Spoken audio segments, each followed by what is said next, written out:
தம்பி வைபவ வாசுதேவா, நீ ஒரு சின்ன இரு விட்டேன்னா கூட ஏன் விட்ட, எங்க விட்ட, எதுக்கு விட்ட, என்ன சாப்பிட்ட, எங்க இருந்து சாப்பிட்ட, அடுத்து நீ என்ன சாப்பிடுவ, எதை சாப்பிட்டா நீ வீங்குவ, எதை காட்டினா நீ வாங்குவ, உனக்கு எது நல்லது கெட்டதுன்றது என்னால இங்க இருந்து கண்டுபிடிச்சு சொல்ல முடியும். That's the power of data and AGI. So உனக்கு எந்த பொண்ணு கரெக்ட்னு சொல்றதுக்கு உன் இரு போதும் தம்பி, உன் இரு போதும். சார் நீங்க இற புடிச்சுக்கோங்க இல்ல சர்ற புடிச்சுக்கோங்க இல்ல லேப்டாப்னு துடிக்குது பாத்தீங்களா, அது எவ்வளவு இருக்குன்னு கண்டுபிடிச்சுக்கோங்க.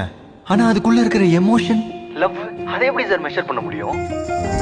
Sir love can be measured sir. ஏன்னா லவ்வுக்கு அளவே இல்லையே சார். சார் நான் முத தடவை அந்த பொண்ணை பார்க்கும்போது என் ஹார்ட் நின்னுச்சு சார். சார் சும்மா ஒரு பேச்சுக்கு சொல்லுவாங்களே, நான் ஒரு பொண்ணை பார்த்தேன்டா செத்துட்டேன்டா சார். நான் உண்மையிலே செத்துட்டேன் சார். எனக்கு போய் 3 மார்க் கொடுத்துருக்கு உங்க டுபாகோ ரேப். சார் நான் தான் சார் 100. என் லவ் 100 சார். நான் 100 சார். 100 உன் காதல் 100 யாரா சொன்னா? நீயும் அந்த பொண்ணும் ஒன்னா சேர்ந்தா அந்த காதலுக்கு மார்க் 3 அப்படின்னு சொல்லி குழப்பி வச்சிருக்கு சார் உங்க டுபாகோ ரேப். சார் ஆக்சுவலா உங்களுக்கு காதல் காவலன் அப்படின்ற அவார்டை விட காதல் குழப்பி அப்படின்னு என்ன ஒரு அவார்டு கொடுக்கலாம் சார்.